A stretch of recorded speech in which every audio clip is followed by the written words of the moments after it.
Raina Holloway was just 17 when her brilliance was stolen in broad daylight. She walked into her chemistry class with a formula that could win national awards by lunch. It had a new name, Landon Fairchild. The teacher praised him. The school erased her. The footage? Ignored. But one anonymous video changed everything. What happens when the truth becomes too loud to bury? Before we deep dive into this interesting story, subscribe to our channel and tell us where are you watching from. Share in the comments below.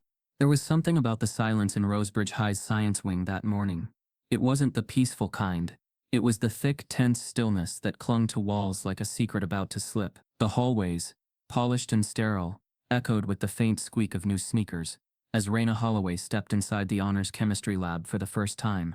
She was 17, bright-eyed, but steeled. Raina had fought her way into that classroom, with grades that left no room for denial, her transcript spotless, her recommendations glowing. Yet the moment she walked in, the room seemed to stiffen. 16 other students had already taken their seats. 14 of them were white. One was Asian. The 16th, Raina, was the only black girl, and the youngest in the room. She noticed it instantly. The sideways glances, the lowered voices, the subtle shift in body language, the kind of unspoken code that screamed, "You don't belong here," without ever saying a word. Her skin, her curls pulled into a tight bun, the way she held her notebook like it was armor, none of it fit the expected mold. At the front of the room stood Mr. Dale Warwick, 60-something, with gray at his temples, and a posture that dared students to challenge him. He was legendary at Rosebridge High, not for kindness, not for mentorship, but for his unforgiving standards and his merit-only attitude. His syllabus was brutal, his grading curve non-existent. Some said he'd once taught at a university, but had left after a tenure battle. Others whispered that he didn't like disruption, whatever that meant. His eyes landed on Raina with a flicker too brief to catch, unless you were looking. She was looking. No nod. No welcome. Just the flick of a red pen against the clipboard, as he marked her present. Raina took a seat in the back row, not out of fear, but strategy. She had learned long ago that in rooms where you were already the anomaly, visibility could be dangerous. From there she watched, listened, documented every detail. The lab was state-of-the-art, chromed surfaces, touchscreen lab monitors, climate-controlled storage units. Everything whispered prestige. Everything said, this was a place of excellence. But beneath it all, Raina felt something else, something more primitive, territorial. As the students began their first assignment, pairing off to review lab safety protocols, Raina was left without a partner. Everyone else gravitated to someone they knew, someone who looked like them, someone safe. Mr. Warwick didn't intervene. He simply told her to observe alone. It was the kind of moment too subtle to document but loud enough to stain. Raina didn't flinch. She had grown up watching her mother, Dr. Elise Holloway, fight twice as hard in a lab coat and heels, surrounded by men who doubted her every grant proposal. Raina had memorized the names of every black chemist and physicist the world tried to forget. She knew what she carried, and it wasn't just potential, it was history. For the first week she said nothing, but she noticed everything. She noticed how Landon Fairchild, blonde, confident, and son of a local councilman, was allowed to speak over other students. How his mistakes in measurements were laughed off while hers were circled in red ink. She noticed how other students began to mirror Miss Warwick's skepticism, passing it off as competitive spirit, when really it was entitlement disguised as curiosity. By the second week, Raina had already mapped out the personalities in the room, like chemical compounds. There was Madison Quinn, the note-taking perfectionist, who saw Raina as a glitch in the system. Theo Brooks, who avoided her gaze but mimicked her answers during quizzes. Harper Lee, the only other minority, who kept her head down and her allegiance even lower. Still, Raina held firm. She excelled. Her precision in labs was unmatched. Her theories, original. Her understanding of molecular interactions, ahead of the textbook. But none of it earned her respect. Just deeper scrutiny. Mr. Warwick began calling on her more frequently, but always with a tone that implied suspicion. He'd ask for her sources, demand step-by-step breakdowns of her conclusions, and raise an eyebrow when she produced flawless logic. When she solved a complex titration problem ahead of the class, he double-checked her numbers twice before nodding once, curtly. It was never what he said. It was always how he said it. Still, Raina remained meticulous. She triple-checked every submission. She made copies of her notes. She stayed late, after class when no one else did, partly to impress, partly to protect. It was during one of those late afternoons that she overheard Mr. Warwick speaking with another teacher just outside the door. "She's bright." "Sure," he said, his voice a mix of condescension and calculation. "But sometimes I wonder who's doing the work. You know how these kids are coached nowadays." It landed like acid. Quiet. Burning. That night, Raina went home and rewrote every lab entry she had ever submitted, this time adding timestamps, citations, and her own reflective notes. She wasn't just trying to prove herself, she was building evidence. Her mother noticed the shift. Elise Holloway had seen it before. In research labs, in university boardrooms, in grant panels where diversity was celebrated in brochures, but punished in practice. She didn't tell Raina to be quiet. She told her to be unshakable. The following Monday marked the start of their first practical exam. Each student was tasked with designing and executing an independent experiment using a limited set of compounds. The results would count for 20% of the final grade. It was Raina's moment to rise. She arrived early. Her concept was ambitious. A reaction chain that isolated and reconfigured a rare ester compound under room temperature. She set up her station, measured with surgical precision, and calibrated her equipment faster than the rest. Mr. Warwick passed her twice without stopping. Other students fumbled. Madison dropped a beaker. Theo miscalculated molar ratios. Raina, meanwhile, executed her procedure flawlessly. By the end of the hour, her solution had changed color exactly as predicted.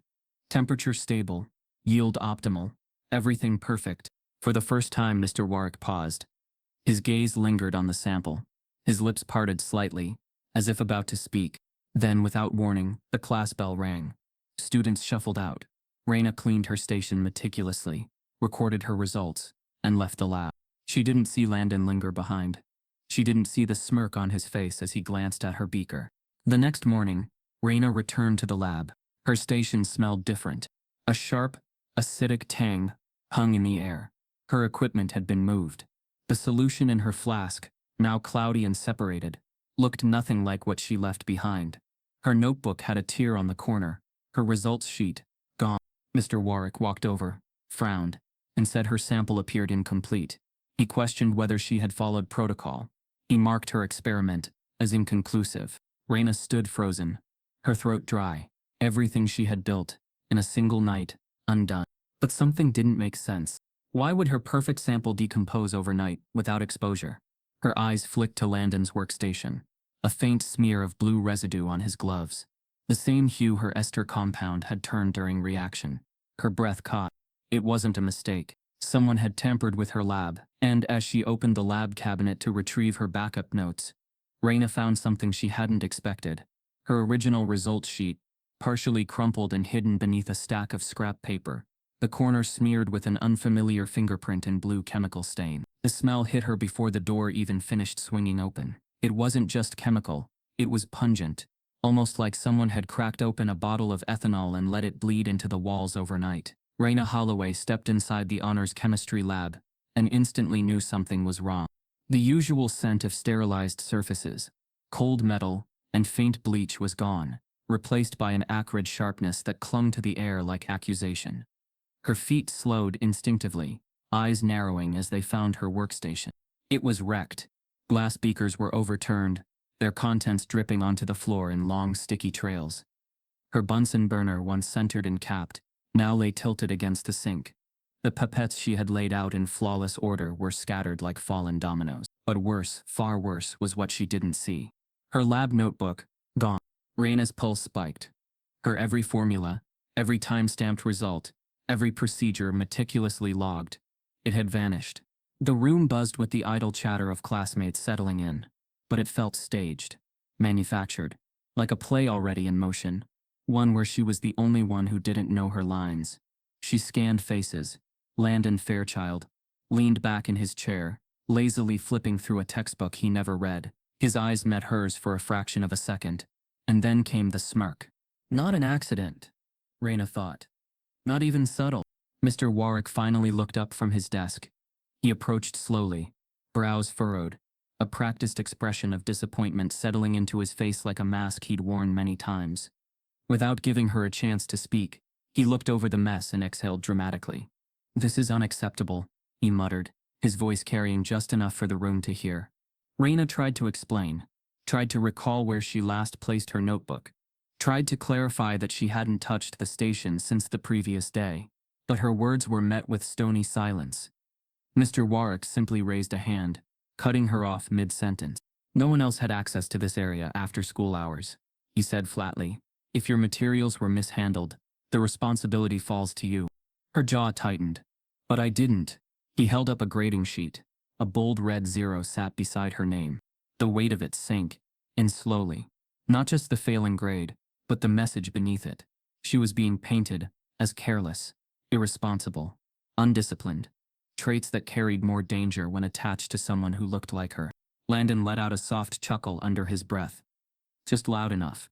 Raina turned toward him, her gaze razor sharp, but he didn't look back. His smirk remained, barely contained. And everyone else, silent, disengaged, watching the story unfold like they had seen it 100 times before. Later that afternoon, she sat in the library trying to reconstruct her notes from memory. Her fingers moved quickly across the keyboard, but her mind felt stuck, paralyzed by the injustice. She knew the science backward. Her process had been flawless, and yet in a single moment, everything she had built was unraveled, discarded as if it never mattered.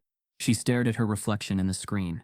Her curls pulled tight, her dark skin glowing in the harsh library lighting. In that moment, she didn't just feel erased, she felt targeted. The school wasn't going to protect her. Mr. Warwick had made that clear. There would be no investigation, no second chance, no search for the missing notebook. The lab's cameras were only reviewed in case of emergencies, and this apparently didn't qualify. So she did what her mother had always taught her to do. She recalibrated. If they were going to erase her, she would make herself impossible to ignore. That night, she didn't eat dinner. She spread her textbooks and notes across the dining room table and began working, not on the old assignment, but on something new, something stronger. A formula she had been sketching for weeks, too advanced for the class but impossible to discredit. It was a synthesis path for an environmentally safe polymer, a project she'd researched in her spare time, inspired by her mother's graduate work. She wrote, until her fingers ached. Balanced chemical equations, until her vision blurred. Triple-checked every symbol, every reaction stage, every notation. By 3 a.m. she had filled 6 pages, with what she knew was genius-level work. This time she scanned every page, saved backups in 3 locations, and printed a copy to take to school. The next day she arrived early. The classroom was empty, the air clear, no scent of sabotage this time. She took a fresh marker from the drawer, walked to the whiteboard at the front of the room, and began to write. Line by line, she filled the board with her formula. The equations stretched across the surface in elegant symmetry. Scientific poetry. At the bottom, she signed her name clearly. Raina Holloway. She underlined it twice. This was her line in the sand. She stepped back, heart pounding, the final stroke still drying behind her. Students began filtering in. Some stopped to look, eyes widening. A few whispered. Landon paused by the door, scanning the board, lips tightening as he took it in. Mr. Warwick arrived seconds later, glancing up mid-sentence as he entered. His voice caught. For a moment, the classroom held its breath. Raina returned to her seat without a word. She had left no room for interpretation. The work was hers. The brilliance undeniable. The statement unmistakable. But brilliance, as she had already learned, does not always protect you, especially when it's written in black ink, on a whiteboard, in a room full of people waiting to claim it. When the lunch bell rang, Raina stepped out to eat. But when she returned, the board was wiped clean, and her formula was rewritten under someone else's name. Raina returned to the lab right after lunch, expecting to feel that same rush of quiet pride she had felt earlier that morning. Her formula had been the boldest thing she had ever placed in front of her classmates. For once, she had allowed herself to take up space unapologetically. But the moment she stepped into the lab, her steps faltered. The whiteboard was no longer hers. Her equations, the chain reactions she had crafted, the intricate molecular transitions she had balanced with careful precision, were gone, completely erased.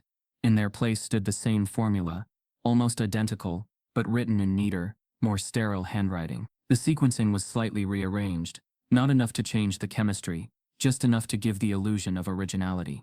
But what struck her hardest was the signature beneath it. Landon Fairchild. His name took up more space than her entire formula had. Raina stopped moving. Her hand tightened around the strap of her backpack, until her knuckles paled. The classroom felt suddenly smaller, the air too thin to breathe. Her eyes scanned the symbols, each curve and coefficient a haunting mirror of her own work. She recognized her method instantly. The structure was identical. The reaction stages were identical. Even the small annotations she always made, the ones she believed were unique quirks of her process, had been copied with unsettling accuracy. Around her, excitement buzzed. Students gathered near the board, pointing, murmuring, admiring. Some of them nodded at Landon with approval, impressed by what they assumed he had accomplished. Madison Quinn stood close enough to admire the structure, and when she saw Raina staring, she offered a sympathetic smile that was anything but sympathetic. Theo kept whispering things to Harper, who avoided Raina's eyes the moment she glanced in her direction. And near the front of the room stood Mr. Warwick. He wasn't angry. He wasn't confused. He wasn't even surprised. He was proud. He clapped Landon on the shoulder, as though congratulating him for winning a national award. His eyes shone with approval, the kind he had never once shown Raina, despite her flawless tests, her perfect lab work, her relentless precision. The sight broke something inside her. Her feet finally moved, carrying her toward the board, as if drawn by gravity. She stood close enough to see the faint smear at the corner, the eraser streak still fresh, still damp. Her name had been there just hours ago. Her work, her brilliance, now replaced, appropriated, claimed. She felt a heaviness settle deep in her chest, a weight made of betrayal and disbelief. She knew what this meant, not just academically but symbolically. Her existence in this room had already been questioned, tested, scrutinized. But this was erasure. And the worst part was how normal everyone acted, how expected it seemed, how unremarkable it apparently was that her accomplishment had migrated onto someone else's signature. Mr. Warwick addressed the class with unrestrained pride, praising Landon for taking initiative and demonstrating leadership qualities. He spoke as though the formula had always belonged to Landon, as though the board had simply waited for him to arrive and claim it. Raina stood rigid, swallowing the rising heat in her throat. She wanted to speak, to correct the lie, to name the theft. But she could feel the eyes on her. Eyes waiting for a reaction they would weaponize.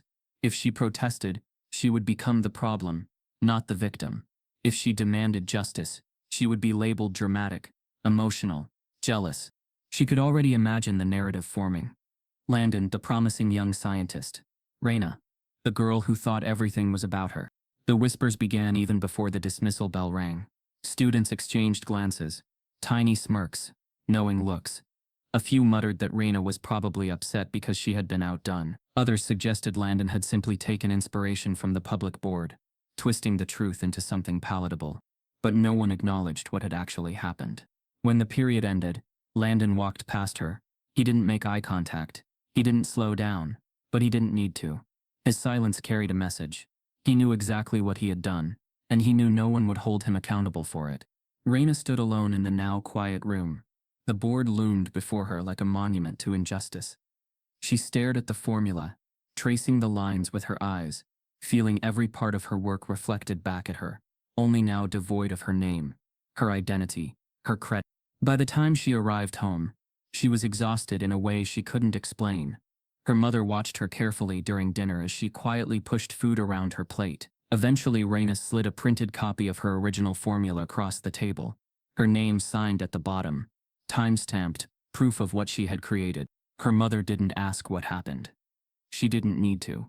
She simply nodded, retrieved a folder, and told Raina to begin documenting everything. Every idea, every draft, every version of every formula. Raina felt a cold wave of gratitude. Her mother understood the world she was walking into, the walls she would meet long before anyone admitted the walls existed. The next few days at school were worse. Mr. Warwick treated Landon like a rising star, calling on him more often, praising him publicly, giving him lab privileges he never earned. Landon basked in the attention, subtly glancing Raina's way each time he received more praise, as if to remind her who held the power in this room. Raina noticed other students shifting away from her. Some avoided eye contact altogether. Others watched her with suspicion, as though they had been told she was unstable or vindictive. The narrative had already turned against her, smoothly and invisibly. The part that stung most was how quickly the students embraced the lie. They wanted someone like Landon to be the genius, someone familiar, someone comfortable, someone safe. Raina threatened that comfort simply by existing within their academic space. One afternoon, while walking past the lockers, she overheard Madison whisper to Harper that Raina had finally met someone smarter than her, and the words carved themselves into her skin like a cold brand. That night, Raina decided she couldn't remain silent. She opened the school's digital portal, filled out a private complaint with the counselor, Miss Taryn Mace, and wrote a calm, careful explanation of what she had experienced.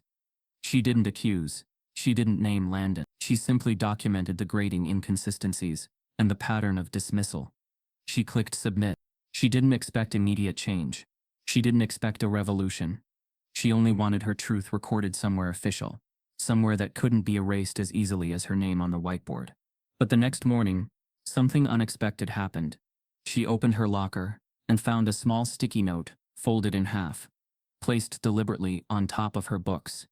No signature, no handwriting she recognized. 6 words, written in pencil. Snitches don't last long in labs. Her heart dropped. Her fingers trembled as she held the note. Someone knew. Someone was watching. Someone was warning her. Just as she stared at the note in stunned silence, a shadow fell across the locker door. Someone had been standing behind her the entire time. The week after the note appeared, retaliation didn't come through shouting or confrontation. It came through paperwork. On Monday morning, Raina was called to the main office between classes. She expected a routine check-in, or maybe a quiet follow-up on the complaint she had submitted. Instead, a disciplinary form sat waiting on the desk. Authorized lab usage at other one infraction. Her breath caught. The form accused her of violating school safety policy by using the lab without permission. There was no mention of her academic record, no regard for the fact that students routinely worked after hours, no clarification of who had reported the infraction. Behind the desk sat the vice principal, eyes dull and unsympathetic. To his left stood Miss Taryn Mace, the very counselor who had received Raina's quiet complaint. She didn't meet Raina's gaze. The implication was chilling. Her complaint hadn't just been ignored. It had triggered a response. By lunch, a new set of laminated rules was pinned to the lab wall. All independent lab access required written approval. Equipment checkout must be signed and logged, and no personal materials could be stored overnight. The list wasn't school policy, it was Mr. Warwick's. Raina didn't need it explained. The rules were for her. When she tried to access the supply room after class, Mr. Warwick stopped her at the door. "You didn't submit the form," he said calmly, tapping a clipboard. "No exceptions." Raina glanced past him and saw Landon walking freely through the lab, headphones in, a flask already bubbling on the hot plate. She said nothing. She simply turned, left, and noted the incident in her growing document log. It wasn't just about the lab. The campaign against her widened subtly, but with precision. Her locker was searched twice in 1 week, allegedly at random. She was asked to show her hall pass more than any other student she noticed. Her books were checked for hidden items. The librarian refused to release chemistry reference text without teacher approval. Other teachers began looking at her differently, almost cautiously, as if waiting for her to cause a scene. What they couldn't do with grades or detentions, they did with atmosphere. Even her classmates, sensing the shift, responded in kind. Conversations stopped when she approached. Friends she once collaborated with avoided sitting near her in group labs. The collective coldness spread like a slow freeze. She wasn't just being punished. She was being isolated. And the deeper injustice, the system behind it all had its paperwork in perfect order. Every punishment was accompanied by a citation. Every restriction backed by a regulation. Every humiliation wrapped in administrative politeness. Her mother noticed the change immediately. Elise Holloway had survived institutional racism her entire career, and the signs were painfully familiar. She told Raina to keep everything, record each moment, back up every file, turn the attacks into receipts. Raina did.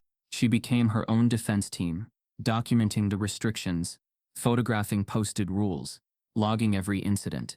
She kept duplicates of her formulas, her school folder filled with screenshots, dates, teacher responses, and project timestamps. Even her tone became guarded, every word calculated for survival. But the emotional toll was real.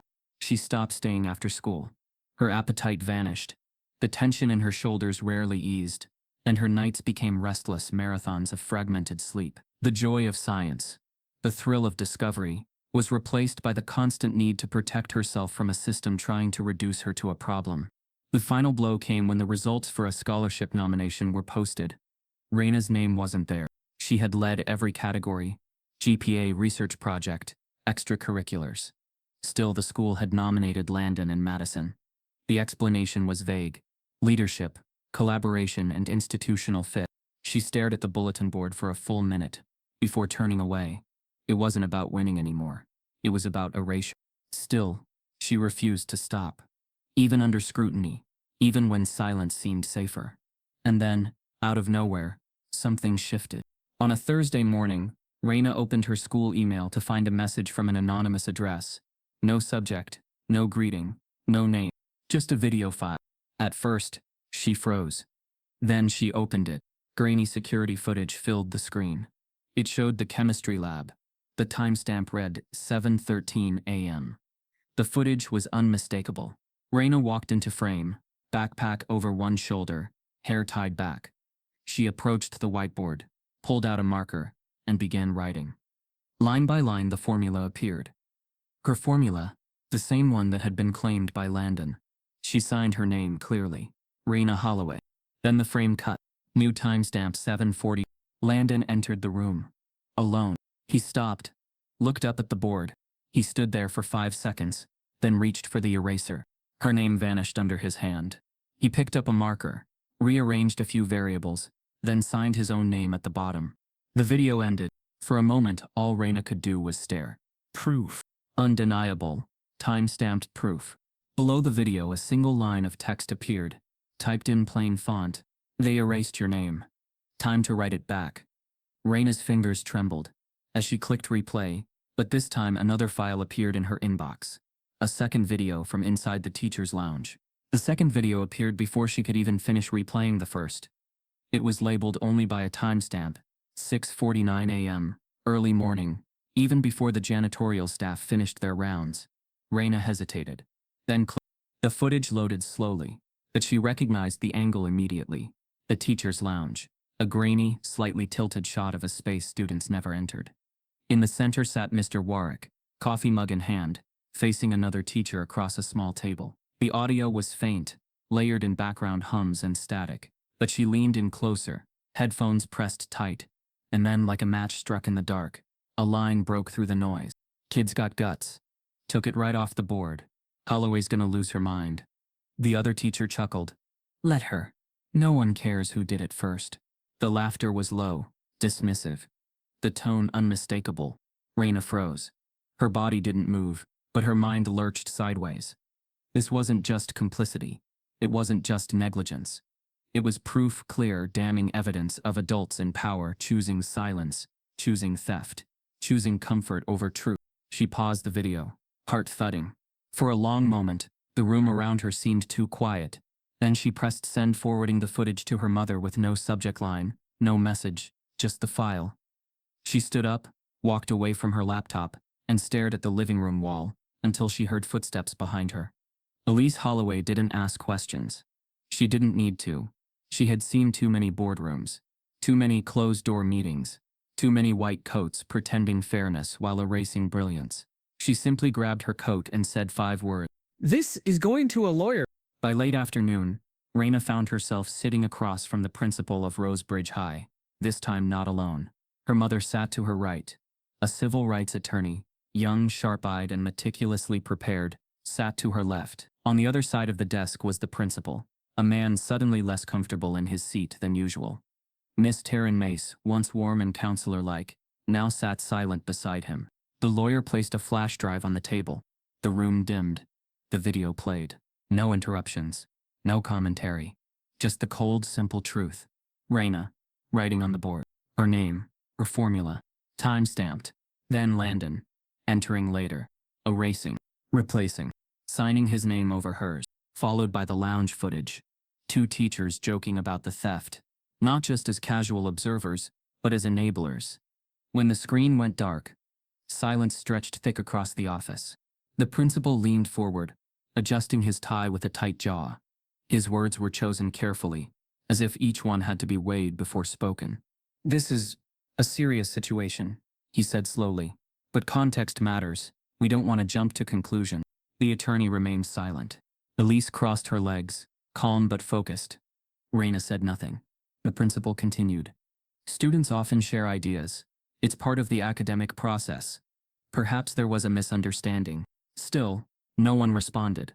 He shifted in his chair. The whiteboard is a communal space. Not graded, not officially documented. It's difficult to assign ownership. The lawyer finally spoke, her voice flat but firm. "There's time-stamped video of a student writing original work, followed by another student erasing her name and claiming it. There's no misunderstanding." He hesitated. "We're not ignoring the footage, but there's room for interpretation. This doesn't meet the threshold for disciplinary action. So the policy only protects students when their work is stolen on paper." Elise asked, voice smooth but heavy with challenge. The principal blinked. "We have to be cautious. These are young people. We don't want to damage anyone's future over a miscommunication." That word again. Miscommunication. A word schools used when they wanted to excuse injustice without appearing openly biased. A word that diluted theft into something neutral. Something that sounded like a group project gone sideways. By the time the meeting ended, the message was clear. No action would be taken. The footage was not conclusive enough. The formula was not an assignment. The board was a shared space. Raina walked out of the office, colder than when she had entered. In the parking lot, her mother didn't say anything right away. She unlocked the car, sat down, turned on the heater. Then finally she looked over at her daughter. "They think silence will protect them." Raina stared straight ahead, voice almost too soft to hear. "They think wrong." At home that night, they debated next steps. A formal lawsuit would take time, months, maybe longer. It would bring its own stress, its own exposure. But Elise knew systems didn't change by playing nice. And sometimes power didn't sit in courtrooms. It sat in visibility. So she made a decision. Not a press conference, not a phone call, a Facebook post, just one. She uploaded the first video to a private group for Black parents in the county, an online space where real talk happened when official channels failed. She added no explanation. Just 6 words. "This is how they erase us." It didn't take long. Within minutes, reactions piled in. Comments flooded the thread. Parents tagged others. Screenshots were shared. The video was reposted into other groups, passed through messenger threads, sent across town lines. By 10 p.m. someone posted it publicly. By midnight, the post had over 20,000 shares. By morning, Justice for Raina was trending locally, and the school's official page had already turned off comments. When Raina stepped outside to leave for school, she saw it. 2 local news vans, parked directly across the street from Rosebridge High. Microphones ready, cameras powered on, reporters waiting. And taped to the school's front door overnight was a printout of the whiteboard. Raina's formula, her name clearly signed, pinned below it with one line. "We know the truth now." By sunrise, Rosebridge High stood in eerie contrast to itself. The routine sounds were there, the unlocking of metal doors, the low murmur of early students, the shuffle of papers in the front office, but something beneath the surface pulsed louder than the bell. Raina didn't walk into the building. She stepped into a storm. Outside the main entrance, 2 news vans were parked with cameras mounted and microphones visible. A small group of reporters stood bundled in coats, scanning student faces as they entered. A handful of students lingered near them, whispering, watching. When Raina approached the door, the crowd didn't part, but it shifted, like gravity bending around something newly undeniable. Taped to the school's front doors were 2 printouts. The first showed the frame of her formula on the whiteboard, her name still intact. The second, her name erased, Landon scrawled underneath. A single line was typed beneath both. "We know the truth now." Raina's eyes held steady. Inside, the atmosphere was fractured. Some students looked at her with open awe, others with unease. A few smiled, quick, timid things. But most looked away, unsure how to engage with a girl who had become both the center of a storm and the embodiment of something they didn't want to name. Her phone vibrated endlessly in her pocket. Messages, mentions, notifications. The videos had left the county, crossed state lines, picked up by advocacy pages and student rights groups. People were dissecting the footage frame by frame, pointing out timestamps, highlighting the teacher's reactions, comparing handwriting, amplifying hashtags. By 8 a.m., Justice for Reina had surpassed 20,000 shares. By 10 a.m., it was the #1 trending tag in the state. The silence from the school was loud. No morning announcements. No assemblies. Just a vaguely worded statement emailed to parents. Rosebridge High is committed to respecting all students and ensuring a safe, inclusive academic environment. We are aware of recent events on social media and are taking them seriously. Nothing else. No names. No accountability. No apology. And yet the world outside demanded more. Local bloggers posted think pieces. University professors shared the footage in lectures about systemic bias. Former students chimed in, some validating Reina's experience, others revealing their own silent battles from years past. A few parents pulled their kids out of class, refusing to send them into a school that could let theft and racism hide behind protocol. But the attention didn't come without a cost. By the end of the day, Reina's inbox was flooded. Amid the outpouring of support came hate, sharp, violent, and direct. Anonymous messages accused her of lying, of seeking attention, of ruining a good boy's future. Racial slurs laced through subject lines. Threats peppered her DMs. Some were subtle, mocking memes, gaslighting accusations. Others were brutal, graphic, explicit, filled with venom. She showed none of it to her mother. Not yet. Instead, she saved each one in a folder named Receipts. By the end of that week, Landon Fairchild had deleted his Instagram, made his Twitter private, and stopped showing up to class altogether. Mr. Warwick stopped addressing the class by name, speaking only in vague generalities. His tone remained calm, but the weight behind it had shifted. The smug certainty he once carried now seemed thinner, less assured. And yet the school district remained silent. No investigation launched. No inquiry into grading bias. No changes in lab access policy. No response to mounting media pressure. It was as if they had dug in their heels, betting on time to soften outrage. But time didn't help them. Each day brought new eyes to the story. College recruiters started asking questions. STEM organizations reached out to Reina privately. Documentary filmmakers inquired about interview rights. And then, one afternoon, as she sat alone in the library, trying to study through the noise of 1,000 voices now tethered to her name, she received an email. Subject line: Federal Civil Rights Inquiry. Time sensitive. It was from a civil rights attorney named Kyla Morgan, working with an education equity group out of DC. The message was short, but it hit like a gavel. We are preparing to file an official complaint with the U.S. Department of Education's Office for Civil Rights regarding your experience. We would like to include your testimony and documentation. Please confirm availability. Reina stared at the screen. She hadn't asked for any of this. Hadn't wanted to become a symbol, a headline, a case file. She had only wanted the truth to matter. Now it might. Just as she hit reply, a new message appeared, this time from a private Rosebridge faculty email address, with the subject line, "They've been doing this for years." The federal complaint landed like a thunderclap. Filed under Title VI of the Civil Rights Act, it accused Rosebridge High of racial discrimination, retaliation, and systemic academic bias. The words were sharp, direct, and backed by evidence. The videos, the emails, the silence. It wasn't just about one student anymore. It was about a pattern. Within 24 hours, the story was on the homepage of local newspapers. By the end of the week, national education blogs and racial equity networks had picked it up. Online forums lit up with threads analyzing the case. Teachers from other districts began chiming in. Activists amplified the content. And the district? They went into crisis mode. The first domino to fall was Mr. Warwick. The announcement came in a staff-wide email. Mr. Warwick has been reassigned pending an internal investigation. It wasn't phrased as punishment. It never is. But everyone knew. The tone in the hallway changed immediately. His name stopped being mentioned in class. Teachers who had once defended him now redirected conversations. He disappeared without ceremony, as if scrubbing his presence could undo what had been done. Students whispered about the shakeup, but most kept their distance from Reina. Some didn't know what to say. Others weren't brave enough to stand beside her publicly. She understood. She didn't need their comfort. She needed their honesty. and honesty, she'd learned, was expensive. The school offered her something quietly, a compromise disguised as kindness, an independent study. They proposed removing her from the honors chemistry class altogether. She could work remotely, submit assignments digitally, complete a final project with a designated supervisor. No apology. No admission of wrongdoing.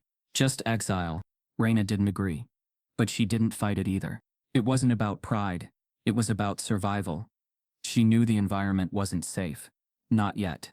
And if they wanted her gone, she'd leave on her terms, not theirs. She took the independent study, but she told them she would still walk the hallways, still attend other classes, still show up. She wasn't going to vanish. But the betrayal deepened. A week later, she discovered her polymer formula, the one she had written before it was stolen, had been submitted to a national STEM competition. Under Landon Fairchild's name, the entry appeared in a regional finalist announcement, proudly listed with Rosebridge High as the submitting institution. There was a summary of the compound design, a title she had coined, phrases lifted word for word from her notes. She stared at the screen for 10 minutes, her hand clenched around the mouse. Even after everything, after the exposure, the protest, the press, the theft continued. Not quietly this time, but boldly, officially. When her mother found out, she exploded, not with volume, but with surgical precision. Emails to the competition board. Legal notices sent. Social media pressure mounted again. Hashtags resurfaced. And once again the district stayed silent. But the lawsuit forced movement. Discovery unearthed more than expected. Internal emails. Messages between staff mocking Raina's attitude. One teacher had written, "She's bright but exhausting." Another called her a disruptor and joked about giving her busy work to keep her quiet. A third asked, "Do we have to let her dominate the board every time she gets inspired?" The comments weren't overt slurs. They were worse. They were polite racism wrapped in professionalism. The kind of bias that hides in calendars, in grading rubrics, in tone. The kind that never says your name, but always keeps you from rising. When these emails were leaked, the tone shifted yet again. Now it wasn't just about Landon. It wasn't just about Mr. Warwick. It was about the institution. The district held a press conference. Their first. A spokesperson stood behind a podium, delivering rehearsed lines about rebuilding trust, evaluating internal practices, and committing to transparency. Cameras clicked. Reporters asked real questions. The answers remained vague. Meanwhile, Raina remained silent. Publicly at least. But the world kept watching. College professors sent her messages of encouragement. Black scientists reposted her original formula with captions like "Unstoppable Brilliance."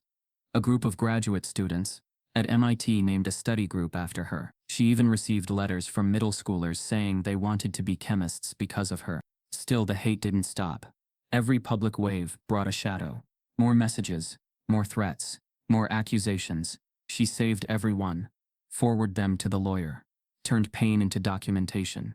Then came an email she didn't expect. An invitation. The National STEM Youth Summit, an elite gathering of the country's top young science minds, wanted Raina to speak on a panel titled "Innovation Against All Odds." It wasn't just a seat at the table. It was a spotlight. And yet when her mother requested an excused absence from school to attend the 3-day event, the school responded with a curt reply. Absence not excused. Student has exceeded the allowable number of academic disruptions. Raina read the line 3 times. It felt like a punch. They wouldn't let her leave, for representing the very brilliance they once tried to erase. That night, the summit director replied to her dilemma with just one sentence. "If they won't excuse you, we'll come to you." The envelope sat in her hands like a contradiction. Thick paper, neat fold. One sentence that felt like a promise and a dare. "Speak anyway. You're not going alone." There was no name, no signature, just ink and trust. Raina tucked it into her bag carefully, eyes scanning the classroom. The substitute teacher had already disappeared. None of the students around her seemed to notice. But something in the air had shifted. Quietly, unmistakably. At home, she sat with her mother and lawyer around the dining room table, staring at the school's rejection again. The phrasing hadn't changed. Non-essential absence. Pending disciplinary concerns. It was bureaucratic cruelty, written in passive voice. "This is deliberate," her lawyer said. "They're not just refusing, they're making a statement. That your brilliance is conditional. That your voice is a disruption." Her mother didn't speak for a long time. Then she reached for her phone and began calling. By morning, local activists had the story. Community organizers, black educators, a few alumni of the summit itself. Within hours, word spread that the school was denying a nationally recognized young black scientist the chance to speak because of disciplinary context created by the school's own failure. And then the doors outside the building stopped being quiet. The first group showed up at noon, 10 people standing calmly near the entrance, holding signs that read, "Let her speak. STEM is not silence. Brilliance doesn't need permission." By the end of the school day, there were 40 more. By evening, there were cameras again. And by the next morning, Friday, the school's lawn was a protest site. Chants started softly but grew with each hour. Students, parents, local leaders, even professors from the nearby university. People weren't demanding punishment anymore. They were demanding recognition. Inside the school, things cracked. Some teachers tried to stay neutral. Others looked visibly shaken. A few pulled Raina aside quietly and whispered that they were proud of her, though they stopped short of saying it in front of others. Landon had not returned to school. His name became a ghost in the halls, spoken only in hushed tones. But his absence didn't erase the damage. Raina's name still carried weight. Admiration, suspicion, discomfort. She was no longer invisible. But visibility didn't feel like victory. It felt like pressure. That afternoon, the school issued another statement. Short, detached. "We acknowledge recent inquiries regarding student travel. We remain committed to our academic protocols and expectations." It was their way of saying no. Again. But the world had stopped listening to the school's silence. By Saturday, the summit organizers released a public post on their official page. "If the institution cannot excuse her, we will come to her." And just like that, the venue changed. The event wasn't canceled. It was relocated to Rosebridge. The summit would come to her. Not inside the school, but just outside it, on the front lawn, in full view of the building that tried to silence her. The plans spread like wildfire. Volunteers offered sound equipment. A university donated a podium. A media company offered live stream support. And the summit, once limited to an audience of a few hundred in a distant conference hall, was now global. The school, caught completely off guard, responded with a letter sent to all parents. "We do not endorse unauthorized assemblies on school property. Students are encouraged to remain in classrooms during instruction hours." But Monday wasn't a school day. It was summit day, and Rosebridge couldn't hide. The event began at 11 a.m. Hundreds gathered on folding chairs beneath open skies. Some wore lab coats. Others wore shirts with Raina's formula printed across the front. Signs read, "We see you and name her work." Cameras rolled. Media vans lined the streets. Drones hovered above. Raina stood behind the podium, heart pounding. She looked out not at a crowd of strangers, but at a community that had formed because of her refusal to vanish. And then she spoke. Not with fire, not with fury, but with the precision of someone who had measured every ounce of pain and turned it into fuel.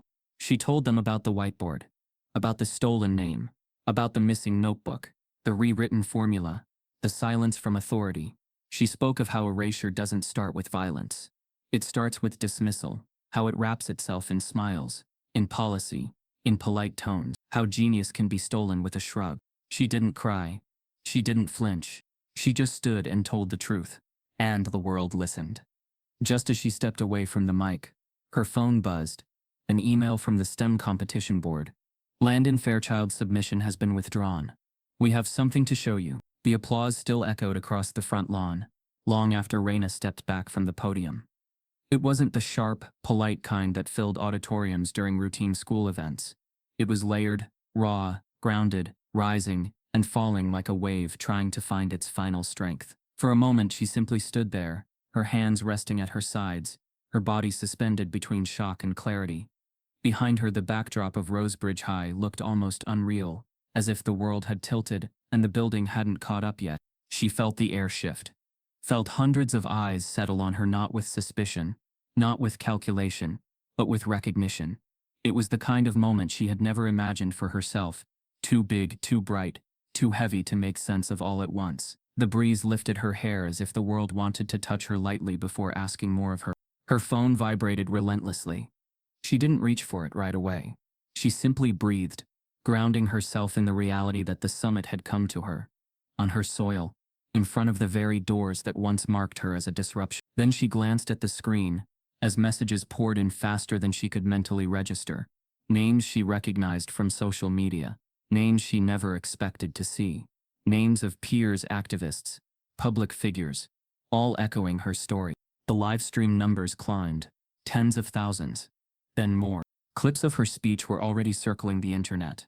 Her standing at the podium, the quiet strength in her voice, the decisive stillness that carried her message. People replayed the portion where she spoke about walking into rooms where she was the only black girl, where brilliance became a burden before it had a chance to be a gift. Her words hit something unspoken in thousands of listeners, something they had felt but never articulated, something too familiar for too many. But inside the school, the air was nothing like the celebration outside. Students watched from behind windows. Teachers closed blinds. Administrators huddled in offices. The hallways were tense, almost brittle. Every footstep seemed to fall carefully, as if the building itself sensed it was under scrutiny. The applause outside the doors felt like an indictment inside them. By third period, the energy had curdled.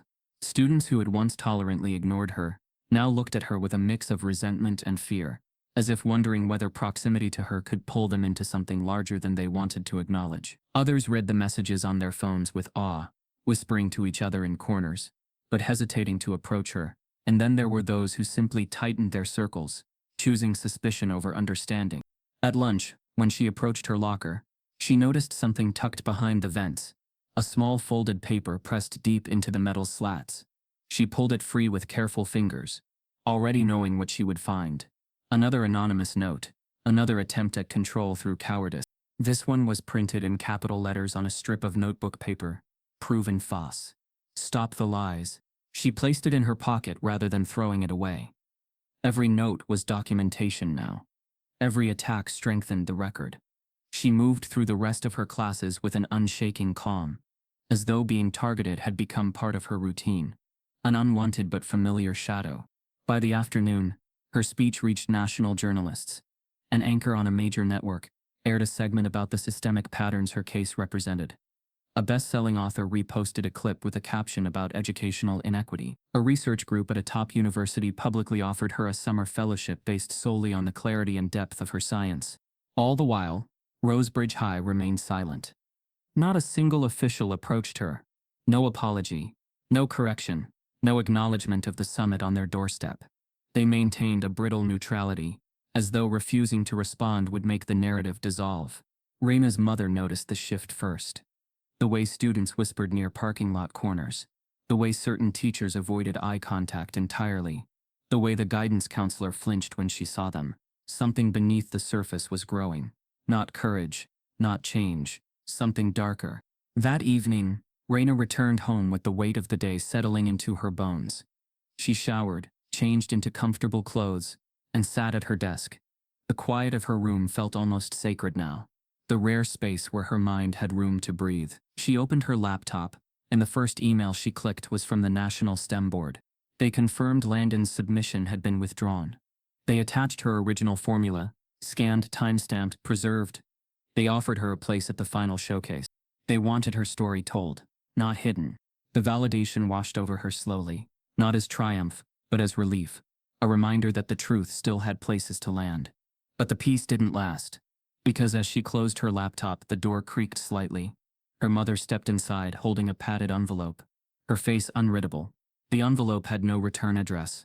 No markings, just a single piece of tape across the flap, as if whoever sent it didn't want to linger long enough to seal it properly. Raina opened it carefully. Inside was a small flash drive. No note at first. Just plastic. Then her mother turned the envelope upside down again, and a tiny sticky square fluttered out. Yellow, handwritten, trembling slightly at the corners. They did it to someone else before you. Something in Raina's chest tightened. Not fear, but recognition. A truth she had sensed but never confirmed. Her story wasn't an anomaly. It was a continuation. She inserted the flash drive into her laptop. A single file appeared. No title. Just a timestamp from 3 years earlier. She clicked it. The footage began with the familiar angle of the lab frames, tinted with older, lower-quality cameras. A girl stood at the whiteboard, her back straight, her writing fast, steady, confident. She was black. A senior by the look of her. Her hair held in a simple ponytail, her clothes plain. But her formula stretched across the board with the same intensity. Raina recognized in her own work. The file jumped. Another student walked in. White. Varsity jacket. He stepped directly between her and the board after she left, erasing only one part. Her name. Footage of a teacher watching, without intervening. Then another cut. A girl sitting in the principal's office. Shoulders tense, eyes hardened. No sound, but her body told the story, pleading, explaining, being dismissed. Another cut. Email screenshot. A teacher referring to her as confrontational. Another claiming she refused to collaborate. A third saying she thought too highly of her abilities. The final cut showed the senior girl walking across the stage at graduation, but not receiving the science award she clearly expected. A boy, likely the one from the footage, accepted it instead. The file ended. Raina sat still, breath shallow. Her story had never been isolated. It was a pattern older than her time at Rosebridge, a pattern protected by silence, perpetuated by compliance, and buried through bureaucratic language. The flash drive didn't frighten her. It fueled her. Because now the story wasn't just about her. It was about every student who had been erased. Every formula wiped clean. Every award redirected. Every brilliance dimmed, so someone else could shine without competition. She knew what the next section of her fight demanded. But she didn't expect what happened next. Her mother called her from the driveway, a voice too calm for what she was seeing. When Raina stepped outside, the porch light illuminated their car parked beneath the tree.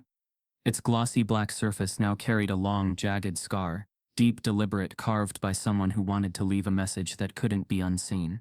Across the hood, in long, uneven strokes, "Liar." Her breath left her in one sharp exhale. Not because she believed the word, but because she understood exactly what it meant. Someone was terrified of the truth. Her mother placed a steady hand on her shoulder as they stared at the damage, but before either of them could speak, headlights appeared at the end of the street, slowing to a stop directly in front of their house. A dark sedan, windows tinted, engine running. Watching, the dark sedan idled in front of the house long enough to linger in memory, long enough to imprint itself on Raina's nerves. The vehicle stayed still, its engine humming low, headlights washing over the vandalized car like a spotlight on the aftermath. Only when Elise stepped forward, shoulders squared, body a barrier between her children and the unknown, did the sedan finally pull away, moving slowly down the street, before disappearing into the night. But the damage it left behind was not just the carved word across the hood. It was the message. It was the intention. It was the reminder that the world outside the lab had begun moving toward their home. Elise took pictures for documentation. She moved with a calmness born not of peace, but of practiced resilience. She had encountered institutional retaliation before in her own academic career, emails that questioned her credentials, colleagues who revised her proposals without consent, reviews that doubted her competence while praising her passion as if it were compensation for stolen credit. She had endured it all silently so her children would not carry that burden. But now, it lived on their driveway. The police came 20 minutes later, two officers who walked slowly around the car, writing notes with the bored detachment of people who had already decided the outcome. Their flashlights skimmed the scratches, the grooves, the deep cuts through the paint. They asked questions in the tone of individuals checking boxes, not seeking answers. They photographed the hood, but not the fear behind it. They left with half-hearted assurances about reviewing nearby cameras, though both mother and daughter knew no real investigation would follow. It wasn't the kind of case that demanded urgency, not to them. It was not violence in the way institutions recognized violence. It was not blood, not broken bones, just hate carved into metal. But to Raina, it felt like a crack in the world she once believed she could navigate safely. The next morning, Elise called her supervisor at the university to take time off work. She didn't explain in detail. She didn't need to. Stress leave was approved immediately. And while her professional life paused, the weight at home grew heavier, especially on Jordan. Raina's 11-year-old brother had always been curious about her work. He had asked questions about her formulas, watched her mix miniature experiments in the living room, and bragged to his friends that his sister would fix the world's water problems someday. But after the vandalism, he avoided the driveway entirely. He flinched at the sound of passing cars, and his sleep changed. At first it was small things, restless turning, sudden wakes. Then came the nightmares. He whispered them while half asleep. Shadows watching the house, someone scratching at the door, people taking his sister away. Raina heard them through the thin walls of their home, each broken phrase striking her like a blow she could not block. Elise tried to comfort him, but Raina knew her mother could only soothe the surface. The root lived deeper, in the knowledge that the world had identified their family as a target. Raina began avoiding mirrors. Not out of vanity, but out of exhaustion. Her eyes had changed. The brightness that once sparked when she talked about chemical bonds had dimmed, replaced by a distant, bruised look she barely recognized. She still wrote in her journal, still drafted equations, but her hands shook more often. Her focus blurred faster. Her mind wandered into spirals she couldn't stop. Questions swarmed her, uninvited. Had she pushed too hard? Had exposing the truth been worth the cost? Was brilliance still brilliance if survival demanded silence? She hated herself for even thinking it. But thoughts came without permission. And sometimes, late at night, when the house was still and the world outside felt too close, she wondered if stepping into that classroom months ago had been a mistake. Her attorney checked in daily, offering reassurance wrapped in legal language. Her mother hovered with quiet vigilance. Her teachers stayed distant but careful, looking at her like a crack in a foundation they hoped wouldn't widen. Some students whispered apologies in their footsteps but never in words. The summit video only grew larger. News anchors dissected her phrasing. Scholars praised her poise. Comment sections alternated between support and bias, and the school district released another statement. Thin, bureaucratic, evasive, urging the community not to jump to conclusions based on limited information. Limited information. It was the phrase institutions used when the truth became inconvenient. Still, support poured in. A professor from out of state asked permission to use her story in a lecture about scientific appropriation. A Women in STEM Foundation reached out to sponsor her next research project. A philanthropist anonymously paid to repair the vandalized car. But none of it eased the hollow ache inside her chest. One night, unable to sleep, she sat at the window watching cars pass. Her notebook lay open on her lap, though she hadn't written anything for hours. She stared at the blank page, the pen hovering but not landing. She used to write equations effortlessly, numbers and symbols flowing in a rhythm that made her feel invincible. Now each mark felt like a reminder of the world waiting to tear her work apart. At school, the pressure thickened. The hallways were quieter. Some students stared openly now, no longer with confusion, but with resentment sharpened by their parents' whispers. They had seen the protests. They had heard the news segments, and they blamed her for the unwelcome spotlight burning their school. Her locker received another note. This one wasn't printed. It was handwritten, rushed, jagged. "You should have stayed quiet." She kept it, like all the others. Her lawyer insisted that documentation was leverage, but collecting evidence of harm did not shield her from the harm itself. Her counselor reached out once to schedule a meeting, phrasing it as concern for her emotional regulation amid heightened pressure. The wording made her chest tighten.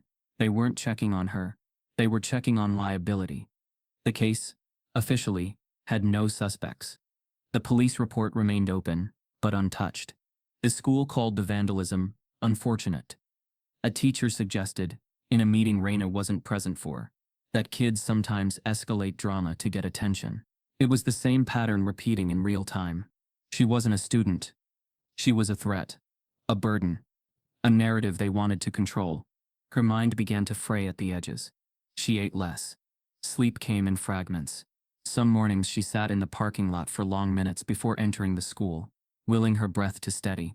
But even as she struggled, the world kept demanding her strength. Activists emailed asking for statements. College students invited her to speak over Zoom. Journalists requested follow-up interviews. She ignored most of them, not out of arrogance, but because her mind felt stretched thin, as if one more expectation might snap her completely. One afternoon, while she sat at lunch staring at untouched food, her phone buzzed with a message from a classmate she barely knew. A simple line, "They're watching who sits with you." It wasn't paranoia, it was reality. And the weight of being watched, judged, and targeted began pressing into her bones. That evening, Elise convinced her to take a walk around the block. Fresh air, distance, space. Raina agreed. Though her footsteps were slow, her gaze low, they walked in silence, both aware of how far their lives had shifted from the time when evenings meant homework, dinner, quiet. Halfway down the street, Jordan ran to join them, grabbing his sister's hand. His small fingers wrapped around hers like a promise. She squeezed back gently. But even that momentary peace cracked when they returned home. A white envelope sat on the floor just inside the front door, slipped beneath it without a knock. No name, no return address, slightly crumpled at the corners, as though delivered in haste. Elise picked it up carefully. For a second, Raina hoped it was a card from a supporter, a friend, someone offering kindness.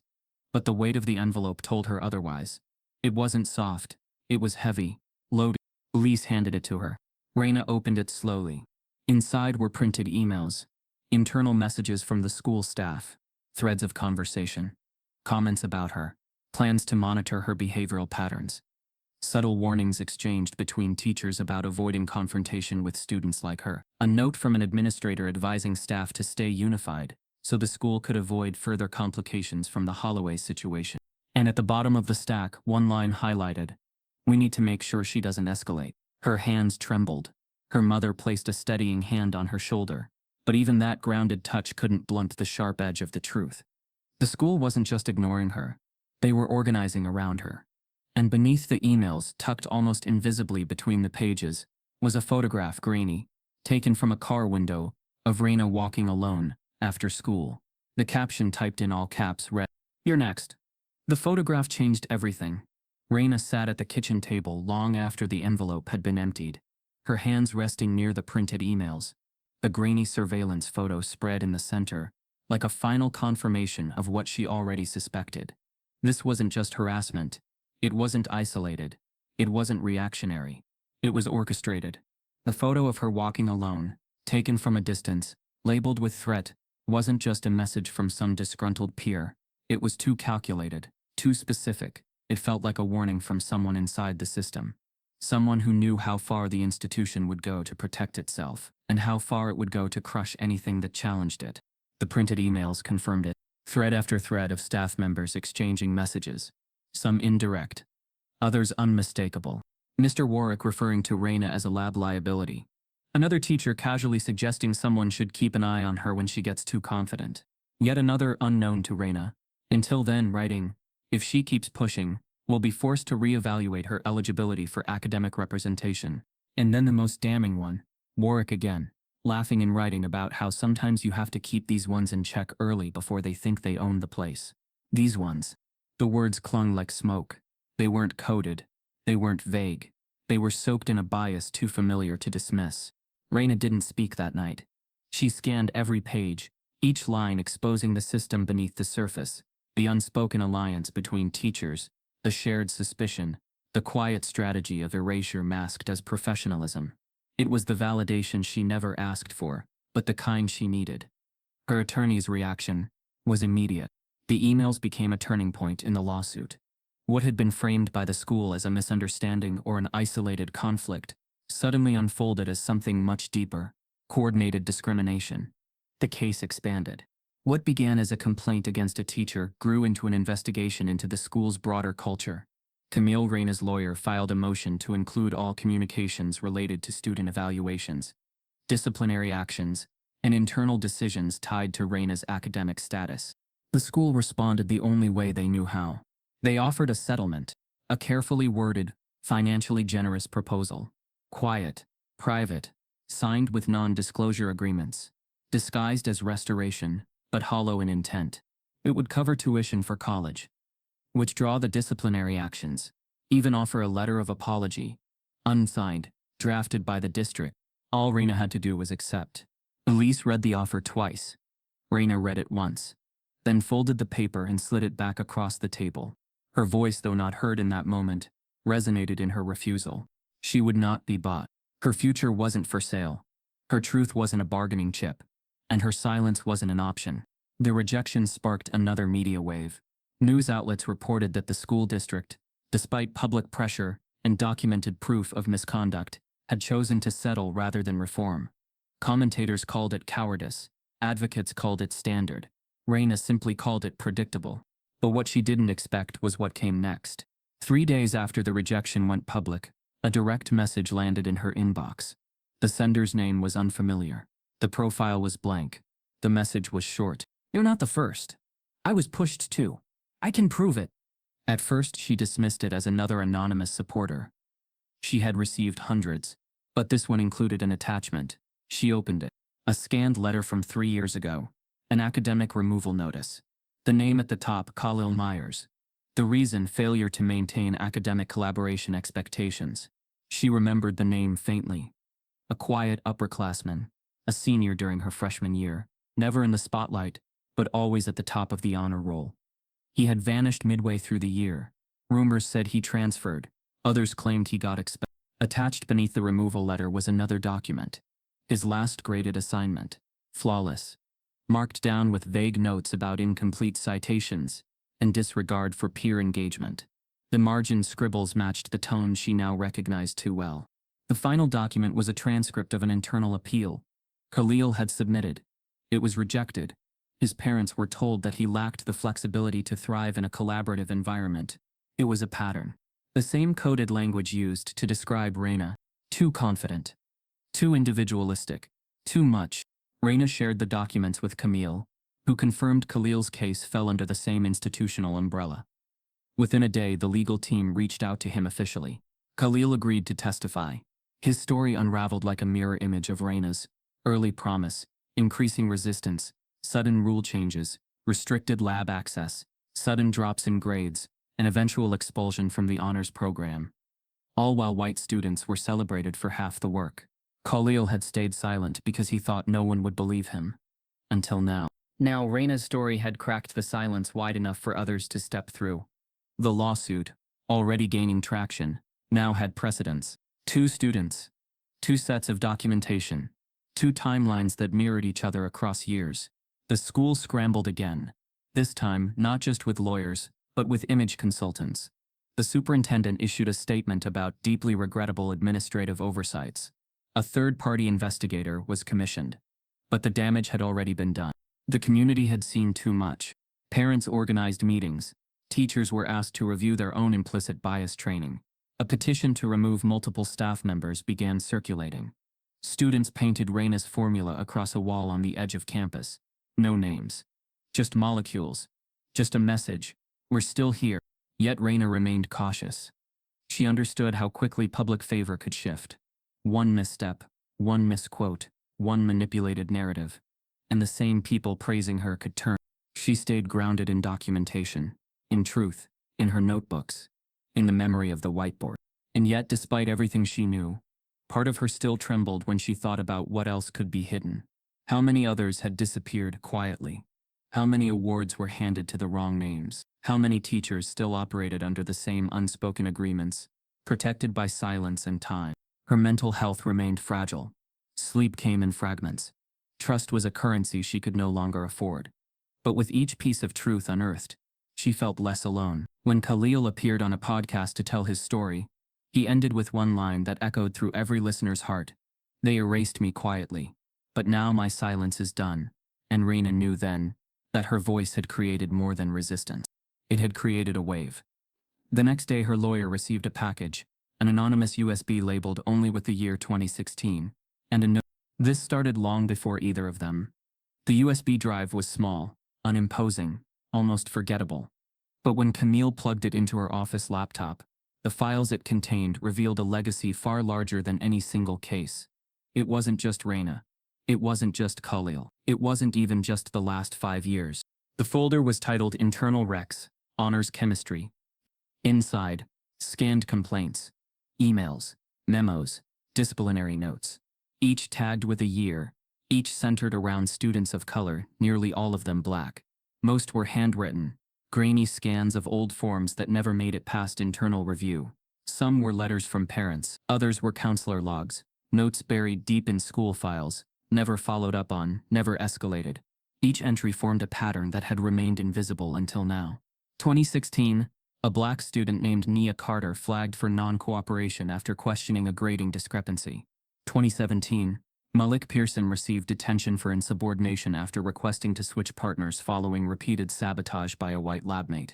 2018, Ayanna Fields had her final project denied submission due to unclear authorship, despite video footage showing her working alone.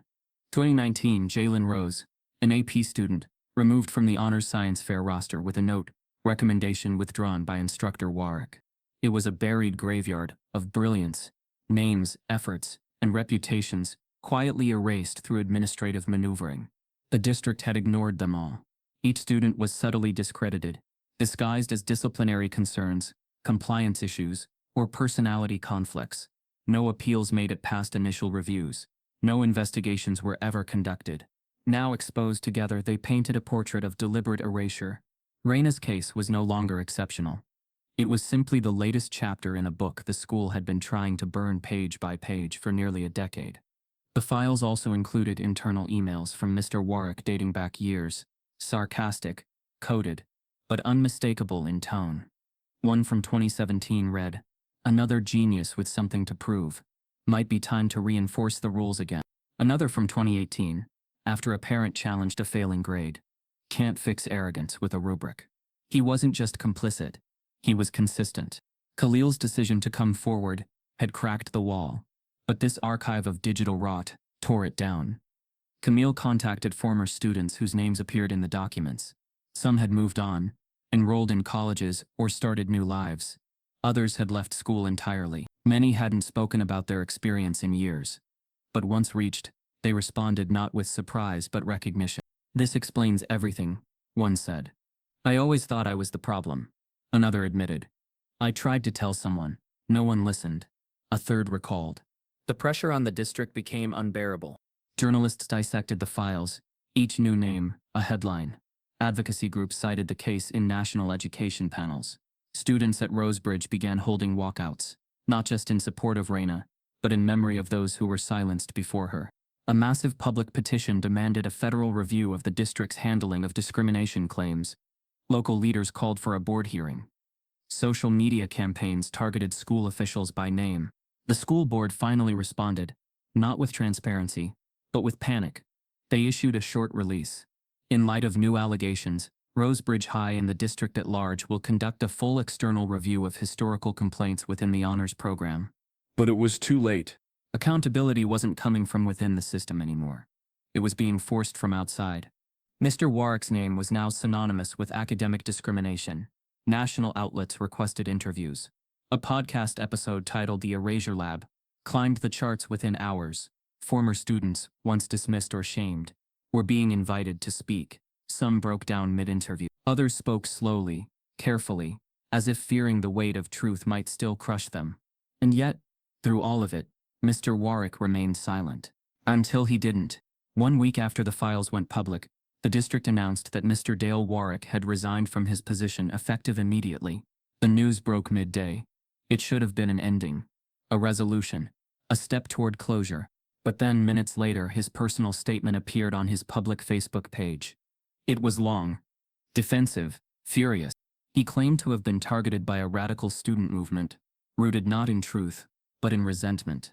He said the allegations against him were the tragic result of woke culture infecting the educational system. He insisted that he had treated all students equally and had only ever enforced the rules others ignored. Then came the most chilling line. "If brilliance doesn't come with humility, it turns to entitlement, and that's what I tried to correct."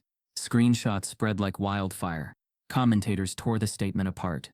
Some framed it as a desperate attempt at self-preservation. Others saw it as a final mask falling away. And some, an unsettling few, agreed with him. Raina read the post once. She didn't respond. She didn't have to. The world already had. Educators condemned him. Civil rights leaders denounced the district's delay in removing him. Several former colleagues unfollowed him publicly. Parents called for the cancellation of his pension. But still, for Raina, the resignation wasn't a victory. It was a reminder. He had been allowed to operate this way for nearly a decade. The damage was already done. Careers derailed, confidence shattered, potential stolen. And her mind kept returning to one thought. What if no one had watched the video? What if Jessa never found the footage? What if she had just accepted the disciplinary record and gone silent like so many others? She didn't feel triumphant. She felt cracked, like something sacred had been shattered and reassembled, never to be quite whole again. At school, Mr. Warwick's name was scrubbed from the website. His photo removed from staff pages, but students still whispered. Teachers walked carefully, unsure of how to teach neutrality in a space soaked in exposed prejudice. The district's external review began, but no one trusted it. Too many reviews, too many apologies, too few consequences. Meanwhile, the USB files became evidence in an escalating civil rights investigation. Camille worked with a national education advocacy group to pressure the Department of Education for federal oversight. Raina kept her head down but her notebook open. She started writing again, not just equations but testimony, memory, documentation. Her truth shaped into something sharp. She had stopped crying weeks ago. Now, she wrote like a witness. And she didn't write alone. Across the country, emails began arriving from other students. Black, brown, indigenous, describing eerily similar stories. Awards redirected, complaints ignored, grades deflated, reputations slowly dismantled by the same kinds of people who shook their heads and called it meritocracy. Each message, each paragraph, each signature added weight to the moment. This wasn't local. This wasn't isolated. It was systemic. A disease in the way institutions managed Black excellence, not as something to nurture but as something to contain. And Raina, just a girl with a formula on a board, had unknowingly detonated it all. The next morning, Camille entered her office to find an envelope waiting on her desk, hand-delivered, unsigned. Inside, a single typed confession from a current teacher at Rosebridge, 4 pages long, titled, "I helped cover it up." The resignation should have been the final note, a quiet end to a loud truth. But instead, Mr. Warwick's exit became a new beginning, a pivot from exposure to self-preservation, a rerouting of guilt disguised as grievance. His public statement hit the internet like a fault line splitting under pressure. It wasn't just defensive, it was calculated. He framed himself as the casualty of woke hysteria, claiming he was unfairly attacked by a radicalized student, manipulated by external activist influences. He referred to Raina, not by name, but by implication, as entitled, disruptive, and obsessed with victimhood. In his version, he had not silenced a student. He had maintained academic standards. He hadn't erased a Black girl's formula. He had corrected a procedural misstep. The post was long, but the intent was sharp. Recast the villain as a martyr. Some in the community embraced the narrative. Comments flooded in from former parents, former students, and strangers emboldened by his language. Finally, someone said it. Kids these days can't handle criticism. She wanted attention, and she got it. And then the phrase that settled like poison under Raina's skin. She made this racial when it wasn't. The lines between support and suppression blurred in real time. Local radio shows debated the cost of activism. Anonymous letters appeared in the school parking lot, stapled to bulletin boards, declaring that the real victims were the teachers who couldn't teach anymore without fear of being canceled. Raina saw them all. She read every word, not because she wanted to, but because she needed to know what armor looked like when it was repainted as injury. She didn't respond. She didn't issue a rebuttal. She didn't speak to the press. She didn't take to social media. She returned to her lab notebook, the one she had kept through everything. The same notebook they had once ignored, dismissed, erased. She began drafting a new formula, something ambitious, something bold, something that reached beyond the narrow bounds of high school approval. A new polymer model, designed to decompose synthetic packaging with a drastically reduced energy signature, potentially revolutionary for sustainable chemistry. Her notes were sharper than ever, her calculations precise, the weight of what she had endured now, transformed into focus. The lab was no longer a battlefield. It was her reclamation. And though she worked alone, the room no longer felt empty, because each symbol, each coefficient, each conversion carried the presence of everyone who had been silenced before her. It was a quiet resistance, penned in ink, and built from brilliance. Still, the backlash didn't die. Warwick's supporters called for his reinstatement. A petition circulated demanding protection for educators against mob justice. One local paper ran an op-ed titled, "When Accountability Becomes Persecution." It wasn't just about Warwick anymore. It was about making Raina an example for daring to name racism, where others wanted it buried. But even as the noise built outside, her internal landscape cleared. She returned to therapy. She began logging sleep. Her appetite came back slowly, deliberately. She still watched the windows at night, but the fear didn't paralyze her anymore. It sharpened her instincts, but not her hope. Her mother noticed first how Raina's voice, once so strained, began carrying its old rhythm again. Camille noticed next, when Raina submitted a personal impact statement to the court filings that was so emotionally intelligent, so structurally exact, that it read like both testimony and thesis. And quietly, The legal walls around the district began to shift. Work's statement, while public, had legal consequences. It conflicted with internal reports he had submitted earlier in the investigation. The contradictions widened. The State Board of Education launched a review of his license. Now, it wasn't just his reputation on trial. It was his entire record. Meanwhile, Reina's silence became its own message. In a world that demanded emotional reaction from black girls as proof of legitimacy, her refusal to entertain the false narratives was a radical act. Instead of reacting, she built. Instead of responding, she solved. Instead of defending herself, she created something undeniable. At school, the energy changed again. Students who once looked away began nodding when they passed her.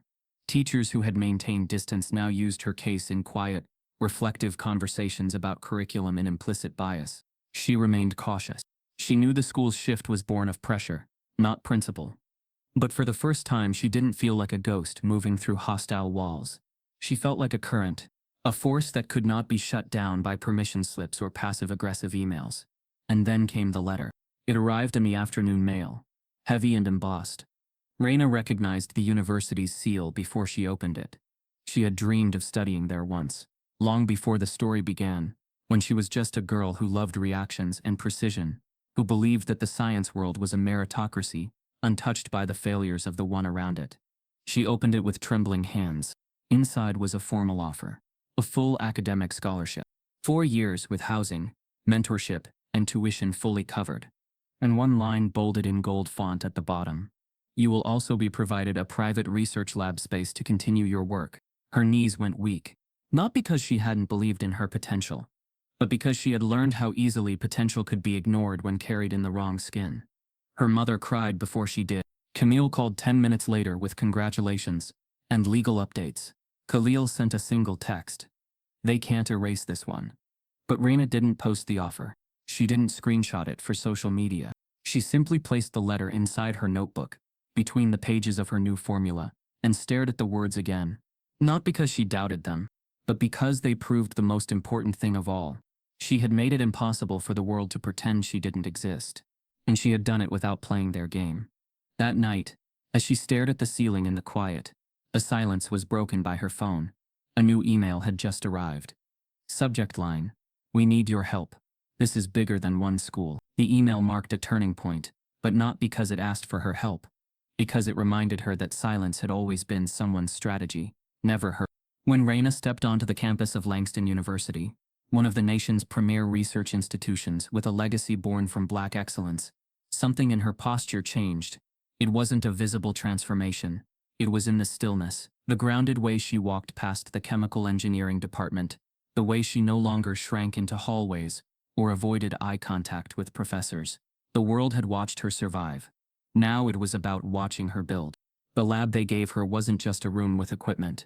It was a reclamation. Glass-topped counters, clean steel sinks, shelves of high-end reagents and analytical instruments she had only read about before. For the first time, Reina had a key to a space no one could take from her.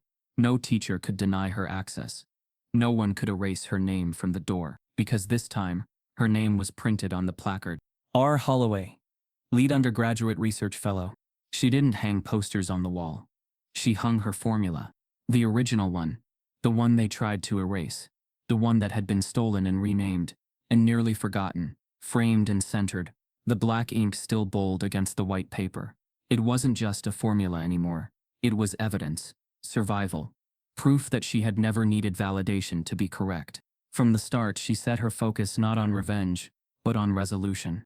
She poured herself into her research, refining a new polymer-based filtration compound, designed to purify contaminated water without the need for high-pressure systems or electricity, something that could revolutionize access in low-income and disaster-struck communities. Her pain became her blueprint, her trauma, her chemistry. She ran experiments with the same precision she once used to defend herself. Measured, tested, documented, improved. Failures didn't rattle her. They built her resolve. Her professors quickly noticed. One called her the kind of scientist that changes disciplines. Another asked to co-author with her. But Reina politely declined. She had learned early that co-authorship, for some, meant quiet theft. So she wrote the paper herself. And this time, When it was submitted to the American Journal of Chemical Engineering, it was published under one name, Raina Holloway. The article made waves, not because it came from a student, but because it worked. The compound she created was 68% more efficient than the current leading method, cost-effective, scalable. And the journal didn't just cite it, they highlighted. Raina was featured in Scientific Minds, Women in STEM Quarterly, and an international research blog translated her piece into 5 languages. And with every citation, her name echoed louder than any lie that had ever been told about her. Meanwhile, something else began taking shape. Young black girls started writing her, middle schoolers, high schoolers, community college students who saw her speech go viral, who had heard whispers of her story in classrooms where they too sat as the only ones. Some letters were digital, others were handwritten, folded neatly, full of cautious admiration.